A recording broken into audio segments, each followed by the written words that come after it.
Hai guys, nama aku Ringka Subrani dengan NIM 231111420. Dan hai, nama aku Arsela Ramawardani dengan NIM 231114111. Dan aku Elizabeth Andi dengan NIM 231114109. Di sini kita ingin mewawancarai dua tokoh pemuka agama. Yang pertama itu ada Ustadz dan yang kedua itu ada pendeta yang bertujuan untuk Memenuhi tugas-tugas mata kuliah agama dengan tema Eksistensial agama.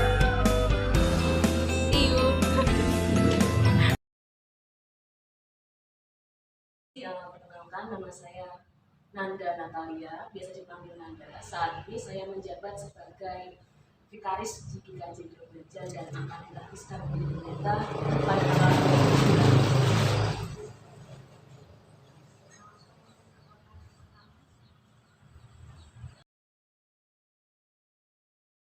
Belajar agama Islam itu dari mana dan kapan sih pertama kali? Jadi kebetulan memang kami itu sebelum kita menjawab pertanyaan itu kita flashback ke belakang ya. Ya. Kebetulan kami itu dilahirkan dari keluarga muslim sebetulnya. Mungkin dari orang tua kami, dari kakek kami, dari semua keluarga kami itu kebetulan memang agamanya agama Islam muslim semua. Jadi kebetulan kami untuk belajar agama itu mungkin sejak dari dini nggih, dari kecil ya itu. Tapi untuk belajar yang lebih lanjut atau lebih intensif lagi ketika kita umur 12 tahun setelah setingkat SD lulus ya. Ya. SD lulus itu kita mulai masuk ke pondok. Jadi di sana itu lebih intensif lagi. Jadi kebetulan kalau saya saat ini sudah usia 50 tahun, berarti 50 tahun dikurangi 12 berarti pada waktu itu 38 tahun yang lalu ya. Berarti jadi kebetulan kami di lingkungan yang mungkin notabene itu lingkungannya itu banyak yang beragama muslim. Jadi mungkin ada 80 banding 20 yang non itu rata-rata memang non dari teman-teman Katolik dan ini Nasrani dari Katolik dan Protestan Kristen sih, agama Kristen sih. Kalau yang kayak Buddha kayak Hindu itu nggak ada, biasanya hanya Kristen saja di lingkungan kami. Itu kami juga hidup berdampingan. Jadi pada waktu itu di sana itu ada gereja juga, di sebelahnya ada pondok pesantren gitu loh. Jadi benar-benar masyarakatnya itu toleransinya tinggi gitu. Jadi sampai saat ini juga tidak ada masalah bagi kami dan anak-anak kami di sana juga tidak ada masalah karena saling toleransinya sangat tinggi sekali. Saya menjaga itu. Jadi mungkin itu sedikit gambarannya pada waktu kami lebih jauh lagi untuk mendalami agama. Dan di sana itu pun kalau dari tingkatan pesantren itu pendidikan formalnya kan berbeda dengan pendidikan formal yang lain kan. Jadi lebih intensif menjurus ke agama, mungkin lebih intensif lagi untuk untuk mengenal Sang Pencipta. Sang Pencipta. Jadi untuk mengenal Sang Pencipta dengan segala ciptaannya, terus kebanyakan nanti itu cara berkehidupan bermasyarakat.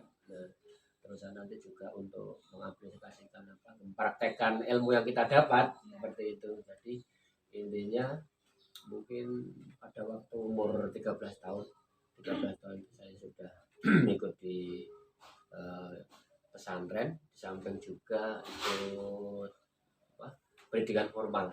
Jadi mungkin seperti itu gambarannya sedikit dari kami. Jadi kaitan dengan belajar agama memang kebetulan di lingkungan kami itu memang banyak pondok pesantren, jadi lebih mudah untuk mendapatkan ilmu agama tersebut, khususnya ilmu agama Islam. Kebetulan kami hidup di Pantura ya. Pantura itu kan banyak sekali. Jadi di daerah Pati, daerah Kajen, daerah Rembang, daerah Lasem itu kan ulama-ulama besar semua, Iya. jadi lebih mudah untuk mendapatkan pelajaran seperti itu. Jadi mungkin dari kami seperti itu. Berarti memang sudah dari kecil ya Pak. J dari kecil.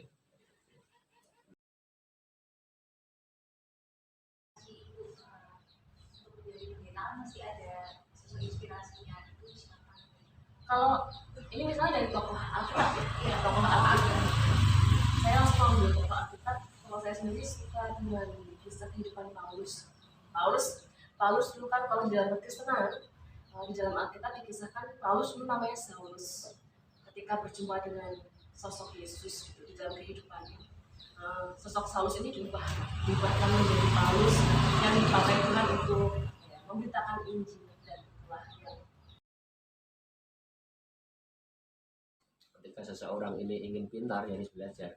Iya. Kalau ketika dia ingin mempunyai sesuatu dan kaya, ya harus berusaha. Ketika dia ingin jadi ustadzah, ya harus ngaji kan itu kan. Jadi semua itu ada porsinya masing-masing. Ketika orang mau kaya nggak kerja nggak mungkin kan. Ketika orang mau pintar nggak belajar juga nggak mungkin kan. Jadi segala sesuatunya itu pasti ada Proses ya. proses, ada apa nih? Jadi ada upaya dan usaha dan ada hasil. Iya. Segala sesuatunya kita upayakan, segala sesuatunya kita usahakan, nanti dengan sendirinya itu akan mengikuti kan gitu. Jadi kalau bagi saya pribadi, kalau pandangan itu apa ya, relevan ya. Jadi bersifat umum, jadi tidak mengikat. Intinya ketika kita sudah diberikan nikmat dari Yang Maha Kuasa, kita syukuri. Dan apapun yang kita syukuri itu kalau kita bisa berbagi kan gitu kan. Jadi segala sesuatunya yang masuk itu harus keluar, ya kan? Dicontohkan oleh badan kita kan, yang masuk harus yang keluar. Bagi Islam itu memang seperti itu. Dan jenengan nambakan rambut oke kenger ora? Kenger maupun kita makan juga harus dikeluarkan, minum juga harus dikeluarkan, kita punya rezeki harus dikeluarkan. Ya, itu sebagai contoh awal dari pribadi kita yang dicontohkan oleh Nabi Muhammad SAW. Jadi kalau pandangan hidup saya kira ini sifatnya pribadi nggih. Kalau umum pasti ketika kita bertanya ke seseorang atau orang lain pasti nanti jawabnya juga akan berbeda. Iya. Tapi secara universal paling tidak kita mempunyai suri teladan